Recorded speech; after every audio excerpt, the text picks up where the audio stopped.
Should we do it? Yeah. We might just be in France. But this is global. It's football 2019. And this is its brand new face. Football Inside Out by COPA 90.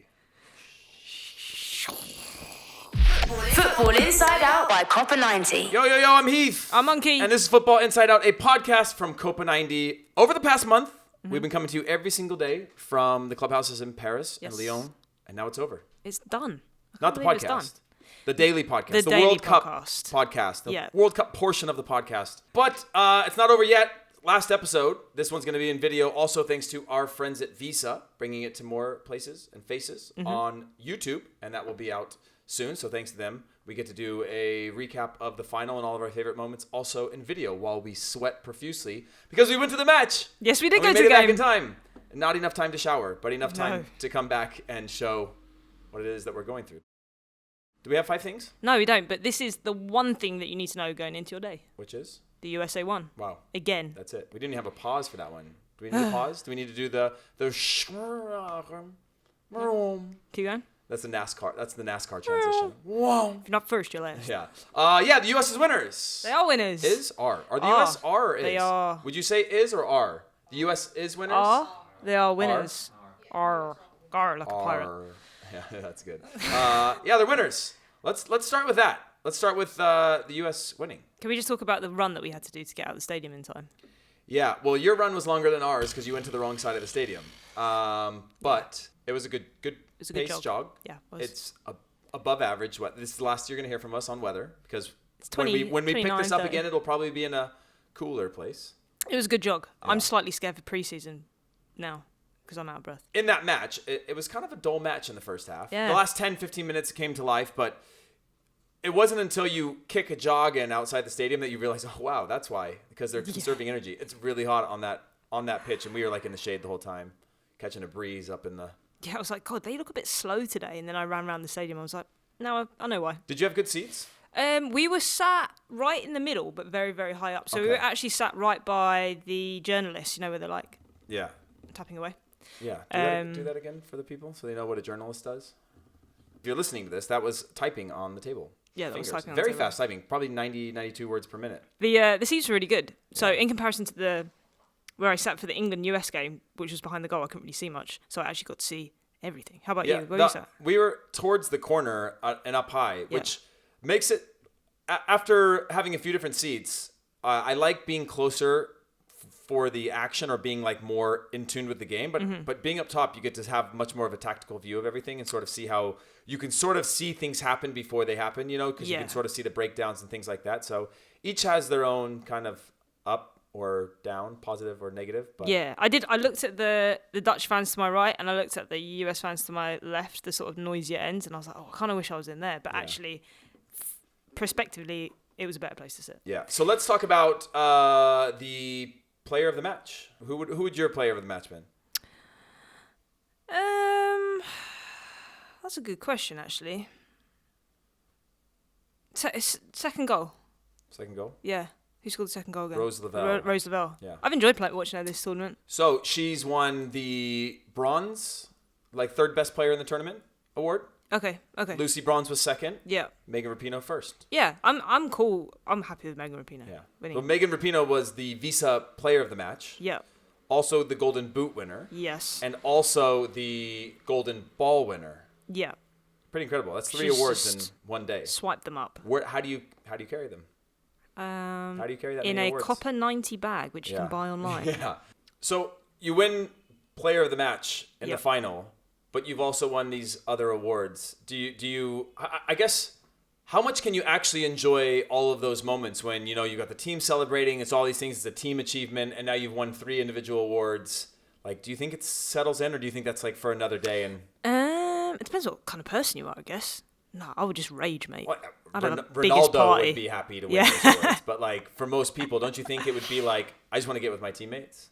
Yeah, I think so. I think first of all, she'd just celebrate the win itself, and then afterwards she'd think about the other accolades. Well, and sometimes they get those locker rooms ready for the champagne and stuff, and then everybody's waiting for the whole team to get there, and then there's always all the media stuff that goes on, and they're like waiting for that last one so that they can pop the corks and just go crazy in there. Or like the FOMO that I would get if I was doing the press conference and I hear like screaming from a locker room, I'm like, I gotta go. Oh yeah, why would they make you do a press conference while everyone else is celebrating? That's a bit. I don't think they necessarily would. I mean, it's usually a pretty long, drawn-out thing. I think people are probably kissing their parents and family and friends in the stadium, and then they'll go into the locker room and have their, like, closed doors, team moment. We're going to go nuts. We've literally won the World Cup thing. The first half was a bit dull, wasn't it? The game was still alive at halftime because of the Dutch goalkeeper, and her name is Sari van Veenendaal. She had a good she first won, half. she won the Golden Glove. Oh, she did? Yeah. Oh, okay, amazing. Yeah, you hit the post, but she got touched to it first, I think. Yeah. And then she made a really good save down to her bottom left, which was a shot from... I'm trying to remember now. Yeah.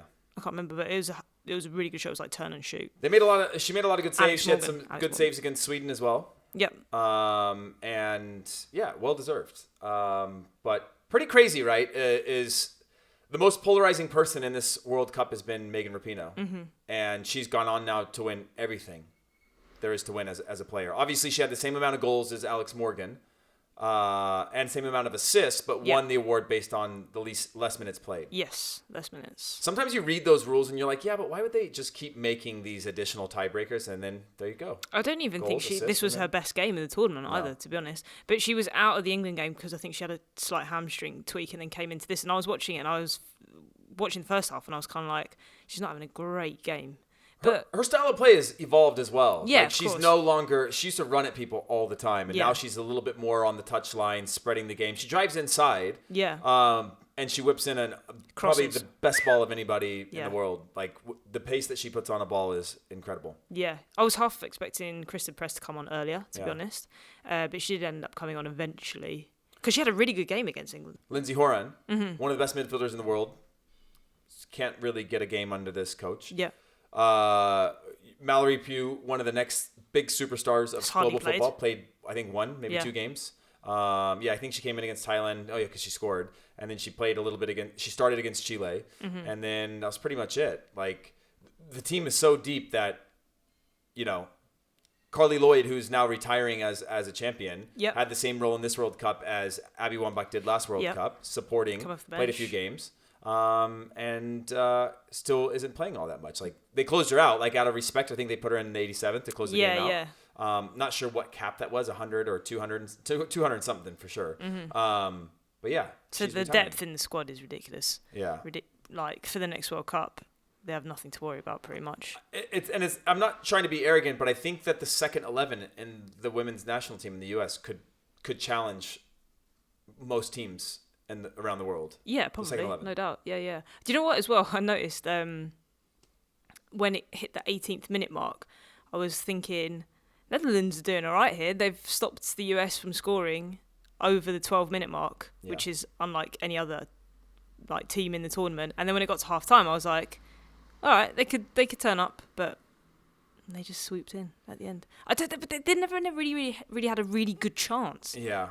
The whole game. Yeah, I thought it was interesting that they switched formations, Holland. They went into a 4-4-2, which is just so anti-Dutch football, but I actually welcomed it. Viv Miedema, streaks.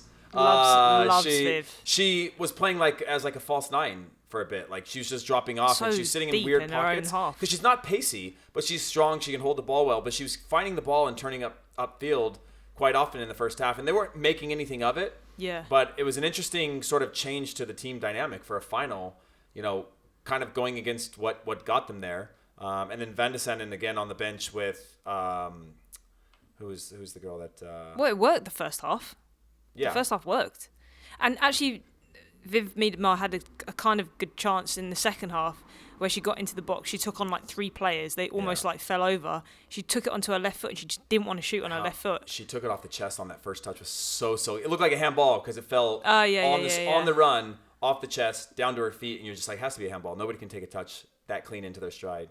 But she took a few too many touches there. She did, yeah. She tried to put it back onto her right, and I was like, just take it on your left. Like, even when we saw the replays, I thought cutting it back was the right thing to do. You reckon? No, but once I saw the replays, I was like, okay, yeah, all the space was closed. Yeah.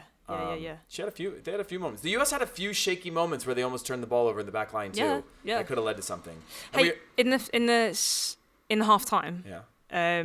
My girlfriend was wearing a Alex Morgan COPA 90 t-shirt, and she bent down to the bathroom, and she was washing her hands, and she heard someone behind her go, "Who's that?" And a little girl answered, "That's Auntie Alex," and she turned around and it was Alex Morgan's sister. Really? And her niece. Yeah. That's incredible. And she had a chat with them in the people you meet in the bathroom. Yeah. You know? That's pretty cool though. That's like a lifelong story that you get to tell. I mean, it includes a bathroom, so it has to I don't know if those stories are always appropriate, glamorous. but yeah. But like that's really cool. VAR though playing a role again in the biggest match of the tournament. Yeah. I was also surprised that there wasn't a VAR call in the first half against Alex Morgan for a penalty. It looked like she got shoved in the back, but to be honest, I haven't watched it back. I haven't watched the replay back. I watched it from the nosebleed seats, so that's what it looked like. Yeah. But the ref came over and gave her a telling off. Yeah. Do you think she gets a hard time for going down too easy? Absolutely. Yeah. But now the thing is like now the ref has an opportunity to let that play on and have somebody assist her instead of having to make a harsh decision of a dive or a penalty. She can let that breathe for a few seconds and then VAR can say, we recommend you take a look at this. Yeah. And so obviously I don't think it was, and I always think that VAR has a different complexity in a final or in bigger, as the matches get bigger, the I think you have a little bit of touch and feel that goes into calling a VAR. Like there was definitely contact, but you also want to say, make them earn it, make her earn that. It's not really going to goal, kind of in a tough place. So it's one of those ones where you need to be absolutely sure because you don't. Then again, I haven't seen the replays, like a really good angled replay. Has anybody seen those replays from the first penalty or from the penalty that the U.S. had? Clear penalty? Yeah. I saw a few tough angles. Yeah. I saw the leg goes up, but again, it's just teaching. Again, we knew from the start of this, if the Heat, whatever is going to take, probably a foolish challenge was going to lead to the first goal. Mm-hmm. Just some sort of fatigue was going to be somebody thinks they can get to it, arrives a little bit late, and... Second goal was sick though. Yeah. The penalty wasn't the best penalty. It wasn't in the corner. She just went the wrong way, the keeper. Yeah, I was with Rose Lavelle's sister yesterday. Oh, you were? Yeah. She's an where'd you meet her? version of her, but redheaded. Oh, no way. Yeah. Didn't know Megan Rapinoe's got a twin sister. Yeah. I didn't know that. Yeah. Until I saw They both went to the school when I was there. Ah, right. Did they both play soccer? Yeah, both of them. Ah, right. Yeah. Who's been apart from Megan Rapinoe? Who's been like player of the tournament for you on the US team? That's a good question. I would say one that's really won me back is Crystal Dunn. Okay. So I was very critical. I'm always highly critical of left backs anyway because I was a left back and I just see it. I'm just generally watch them more than anybody else on the field in terms of like sort of the watchful eye of everything they're doing, where they're at. It's just kind of in your peripheral all the time. She's won me back because she was a little bit shaky early on. She did her job adequately the entire tournament. But she was one that you never see a weakness. Everybody's so good on the ball on that team. Everybody's so comfortable. Everybody's so confident that she was just like, took her a while to settle in. So that was a surprising one. Rose Lavelle, when she's on, I think she was streaky as well. But obviously won the third best player in the tournament. But when she's on, she's like, there's no player that has her style of play in the world. Yeah. She's just like, I don't know. She's got the balls like glued to her foot. It's glued to her She's foot, always playing positively, like forward. Yeah. And she's just got incredible technique. Like watching her move and play, it's like an actual pleasure to watch. Like you're just like, this is like a beautiful like thing in motion. The way she runs, the way she moves with the ball is like you want to watch that all the time. She's so fast. Yeah. She's super fast. And she's deceptively fast. And she's mastered like the ability to like cut. Obviously was like cut out a bunch of times today and well read trying to do that. But when she cuts the ball, like she just frees up space all the time. Like she's just so hard to predict what she's going to do next because she's good with both of her feet and whatnot. She's one of those players that like progressively get faster the longer she runs over the pitch. Opens that stride up. Yeah. Who's been somebody that has surprised you or that you've been really impressed with? Well, to be fair, a lot of these teams I've never seen live. So it was really nice to see the US team play live. The England squad, I've seen a few of them play, but like individually. Do you agree with Lucy Bronze as the second best player in the tournament? I'm trying to think who else would take that spot. Miedema, Streaks. No, I mean Lucy Bronze though. Really, like, is that the answer? I know that she got like the nod from Neville, but like, is she really the second best player in the tournament? In the whole tournament? It's always hard because defenders never it? get the respect anyway.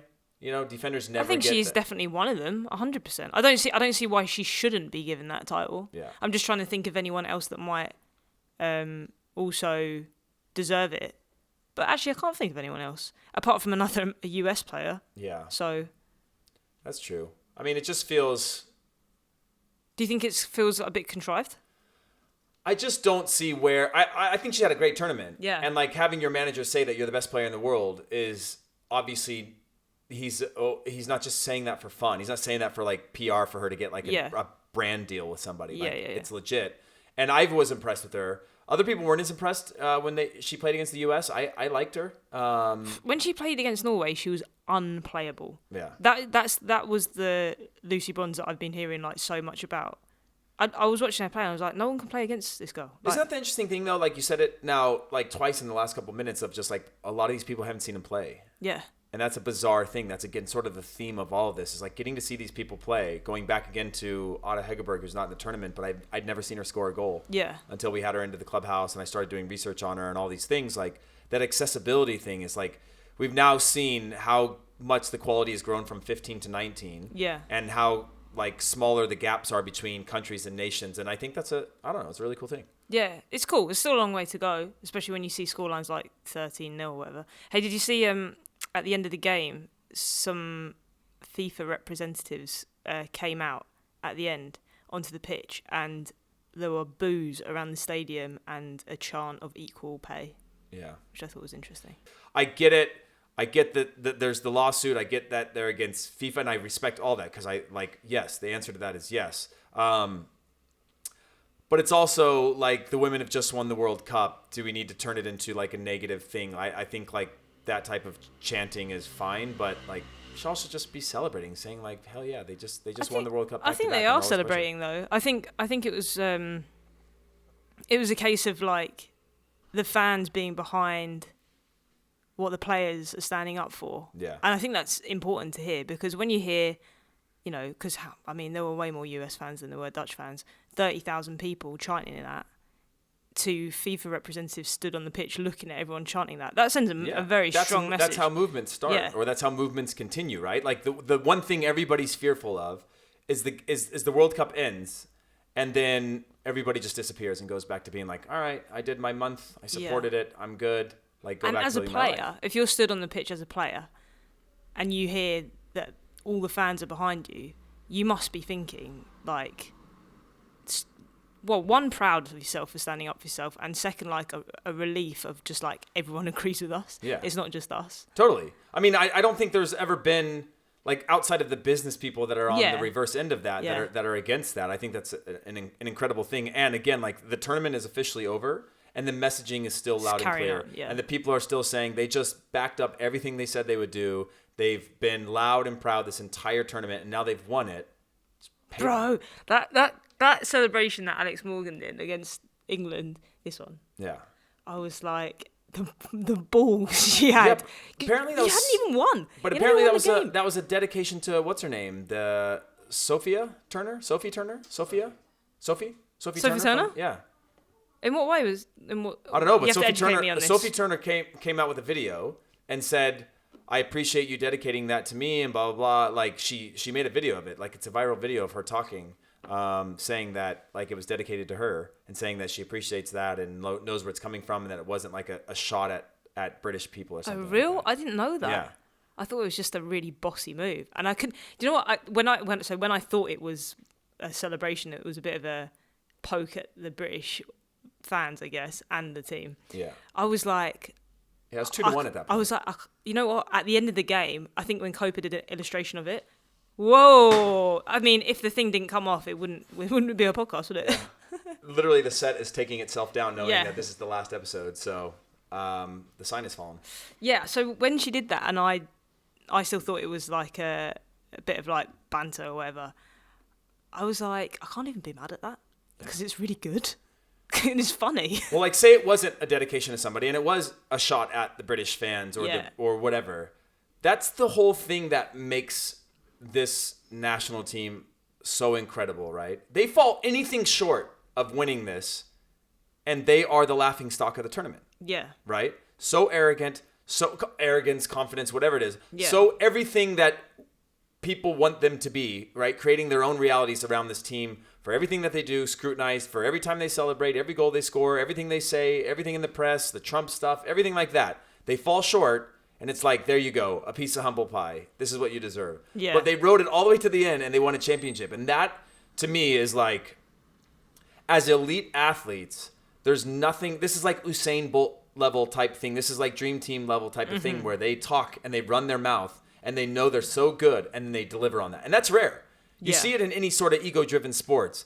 The ego is usually the thing that kills you, right? It's the thing that makes you take your eye off in a boxing match and you get leveled because you think it's easy or you think that you're untouchable or invincible. And they've somehow found a way, and they were grinding out results: 2-1, 2-1, 2-1, and then a 2-0. Like, it wasn't like they were sweeping everybody, but now here they are, champions. Yeah, that's crazy. It's a weird thing.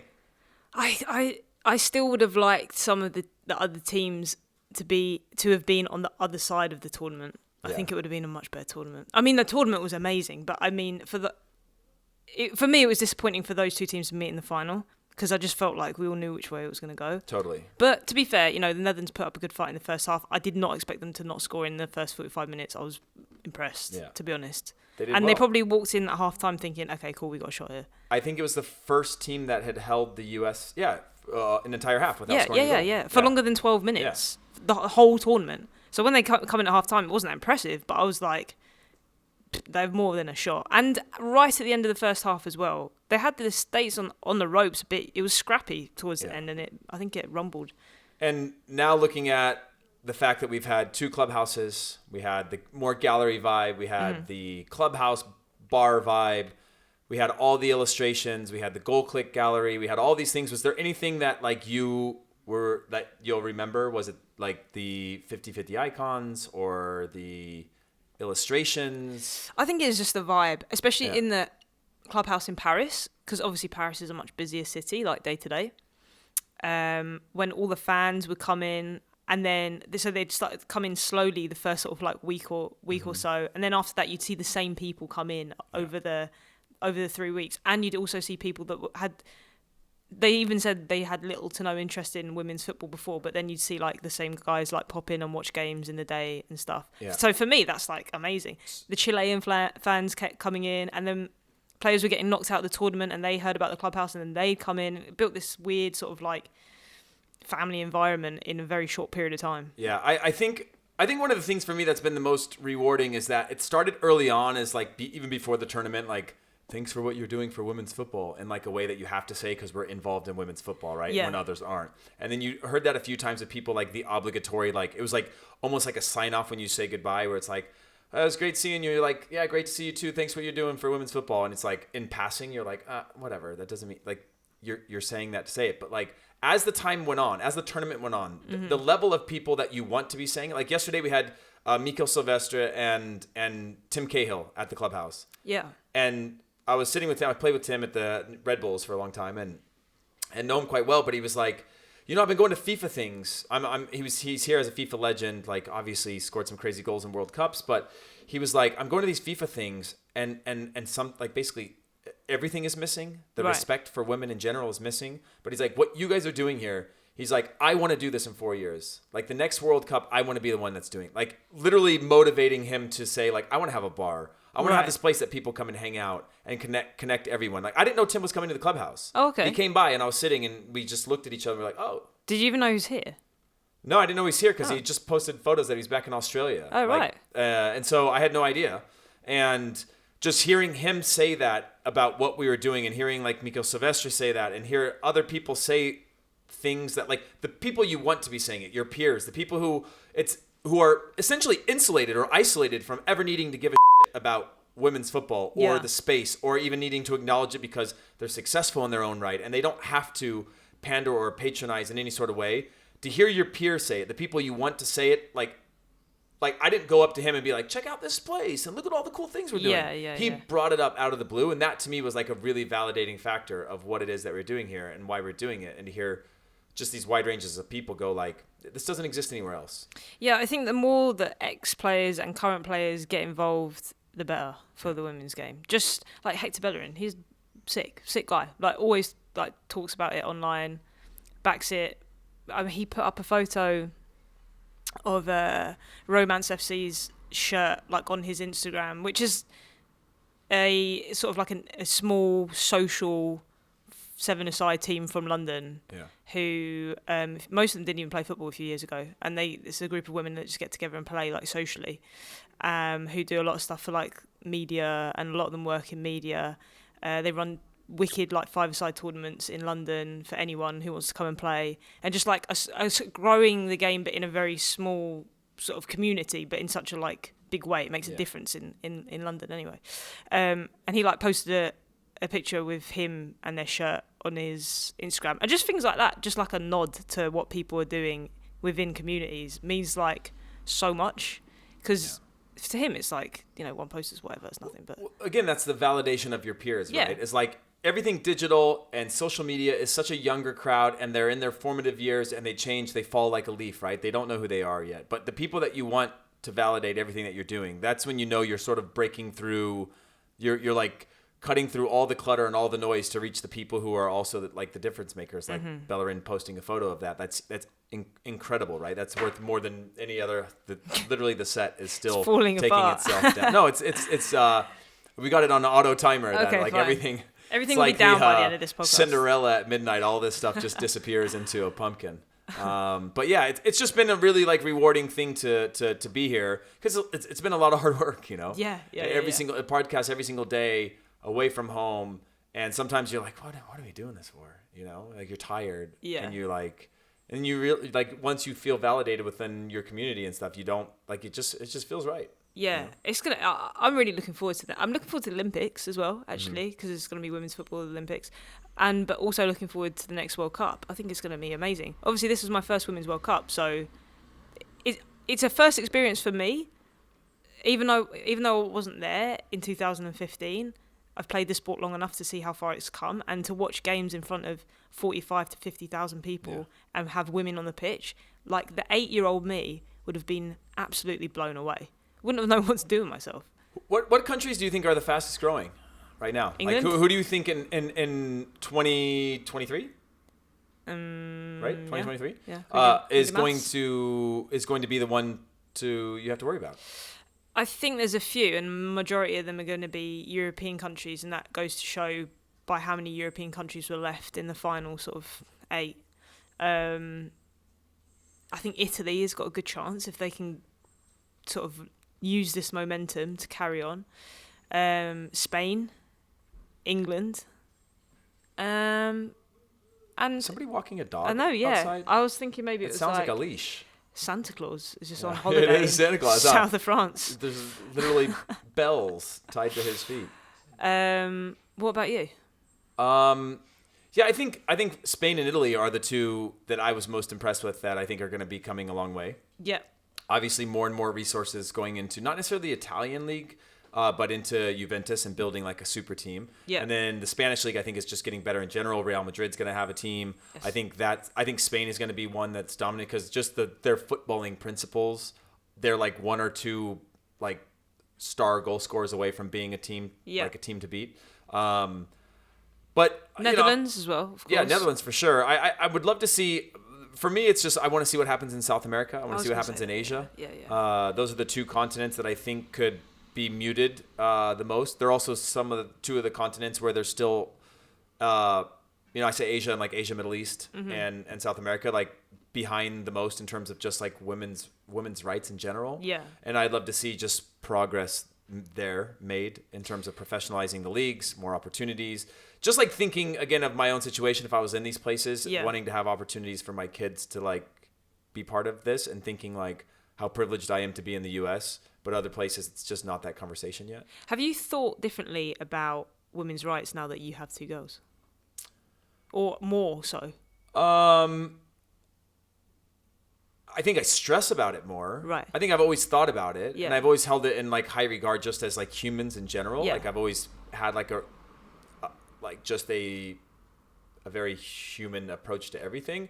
But I think I don't think about it more. I stress about it more. Like I Right. worry more. Yeah, I worry yeah. about it instead of being like not necessarily just a passenger for the ride, because I've been like try to be active, but more of just like freaking out of like, what's this world going to be like in 15 years? Right, yeah. You know, what world am I bringing my children into? Who am I surrounding them with? People that share the same values. Like, how can I help them skip some of the generation or parts of my upbringing that I went through that were just like being a punk kid, you know, help them to like not take the low hanging fruit in life, that kind of stuff. I stress over, but it's a good question. I don't really know. I definitely think about them more in regards to the context that like everything I read and everything I see, my first reaction is my kids versus Yeah. like seeing like the world's in a bad place. Now it's like this world's in a bad place and it's affecting everything around me. Does that make sense? Yeah. No, that makes sense. Yeah. Wouldn't it be mad if like obviously it's not a situation now and it's getting better, but if like one of your little girls was like, I want to play football, and someone turned around to them and was like,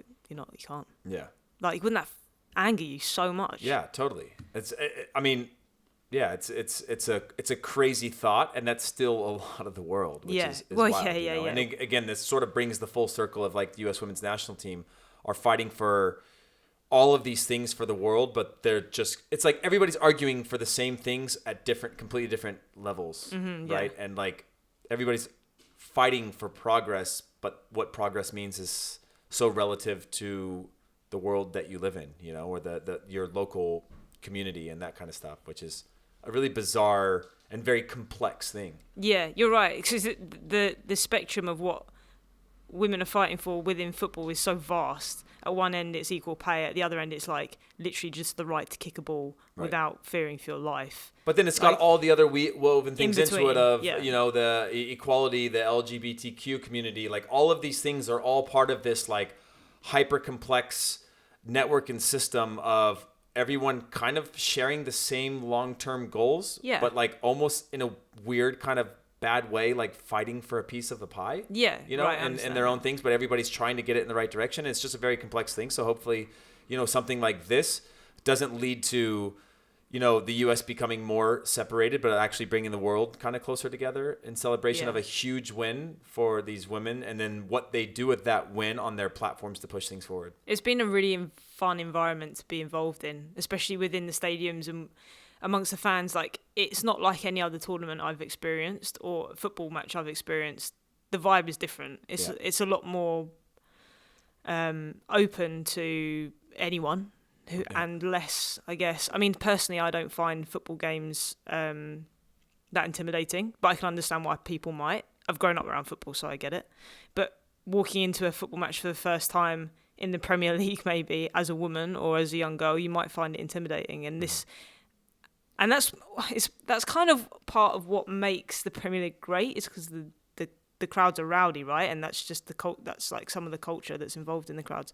But also, this environment is, I don't know, it's just so different. Yeah. And it's been nice to see. Well, and there wasn't, I didn't see anything in this tournament that was like this nationalistic pride. It was like, it had all the elements of a World Cup, right? This like global celebration. It's like a world fair. And everybody's in a positive mood. And they're all part of this like journey, this tournament. You're meeting new friends.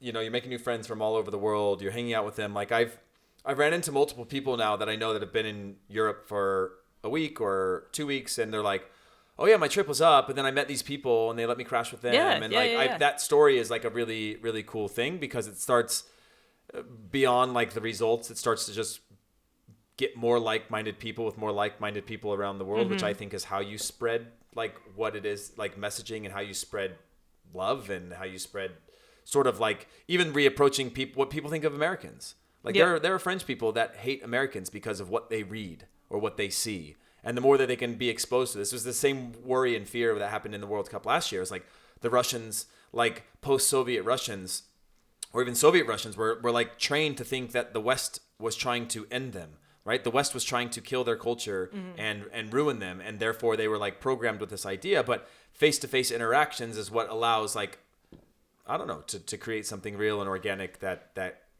goes beyond the fact of who wins or who loses this tournament. I don't have any day and number. Actually, I do have one. 50. Icons.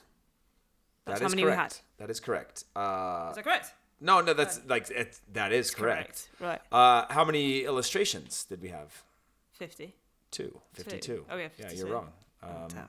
Wrong. But yeah, we had 52 illustrations done for every single match. But you said of the tournament. 50. Oh no, we're gonna go back to 50. Oh, okay. 50 is now the amount of goals that Megan Rapinoe has scored. She's at the half-century mark. Holy moly! Yeah. What? Just Nash for the US team? In every single US game that she's played? Yeah. Okay. She has 50 total goals for the U.S. women's national team, and did it, scoring the match winner in a World Cup final. Meh. Not bad. I mean, it's okay. It's It's a alright. decent Sunday. She's it's an okay Sunday Yeah. to deliver. What do you think they're going to get up to now after the game? That's what I was wondering. So they have family and friends in town. Yeah. So I'd assume they're going to spend time with them tonight. Yeah. And then they're going to go on like a rager of like a week, like Air Force One type. Well, probably not Air Force One, to be honest. They're probably not going on Air Force One. However, they're going to be like chartered on some sort of plane on like a Champions Tour. Yeah. Which is also one of the cool things that they'll get. Well, at least they got in 2015, which is like a massive, massive bonus for all the women. Yeah. To play in or be available for 4 games. They get I think they made like 50 or 60 grand for those games last time around. But they'll get a Champions Tour. They'll have a parade. But tonight I'm just wondering because What are they gonna do I don't know if they know this. This is Lyon. Okay, every place is closed from the start. There is nothing open. Like even the place I've been ordering on Deliveroo today is shut.